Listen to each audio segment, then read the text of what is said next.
Balikan natin yung kay Bernardo. Doon po, kahit papaano, yung kanyang unang affidavit at saka yung supplemental affidavit, nabasa po natin at napakinggan during the live hearing po ng Senado, di po ba, no? At may kopya po tayo nito. And then ngayon po, humaharap na nga siya sa mga pagdinig.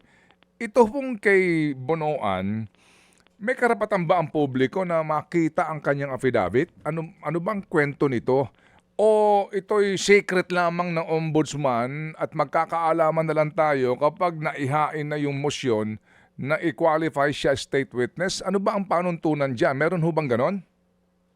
Dapat po ito ay public instrument. Pag sinabi natin public instrument, dapat ito sinumpaan at dapat po ito ibigay sa korte. Yung hearing naman sa korte, yan po public po yan, hindi naman po private yan. So dapat po lahat po ng records, public records po yan, pwede pong isaliwalat yan sa publiko, pwede pong ipakita sa publiko po yan, lahat po ng records sa korte po, pwede po yan. Okay, pero ngayon po na sinasabi ni Ombudsman Clavano na ito raw po si Bonoan ay critical, crucial para kay Romualdez na kaso. May sinasabi siyang ganon, pero hindi natin alam ano ba yung kwento niya. And sabi nga po ng iba, dapat ho kapag ikaw state witness, ang ingunguso mo pataas. Hindi ka magunguso ng district engineer mo, ikaw sekretary, di ba? Parang that's why nga 'di ba, Kated, ang number one diyan yung most guilty. 'Di ba hindi ka maglalagay ng mga kumbaga ng mga maliliit na na kakasuhan. Doon tayo sa principal, doon tayo sa most guilty. Dapat 'yun ang kanilang tatamaan o 'yun ang kanilang isasama sa kanilang testimonya. Opo. So dito po, paano kaya yun?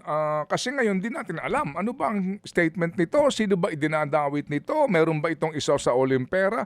Paano po yun, attorney? Meron bang magagawa ang publiko para natin malaman? Ano ba itong, sino bang inginunguso nitong si Manny Bonoan? Ano bang kanyang mga pinagsasabi? Katulad po sa aming grupo, Kated, once yan na-file, as I said, that would be a public document. So once it is filed in the court, kami po hihingi ng kopya at bubusisiin po natin ang kopya na ito kasi hindi naman po dapat itago ito. Kasi pag meron po tayong kopya, tignan po natin yung affidavit. As I said, dapat po yung kanyang testimonya would bring a bigger case, not only to the present case, but to other cases and to other individuals. So doon po natin titignan yung kahalagahan ng kanyang mga sasabihin.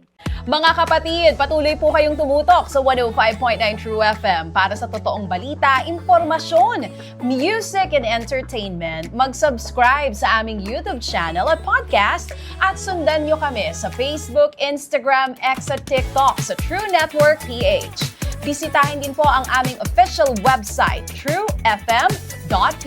At panoorin din kami sa True TV Signal, Channel 19. Kami po ang 105.9 True FM.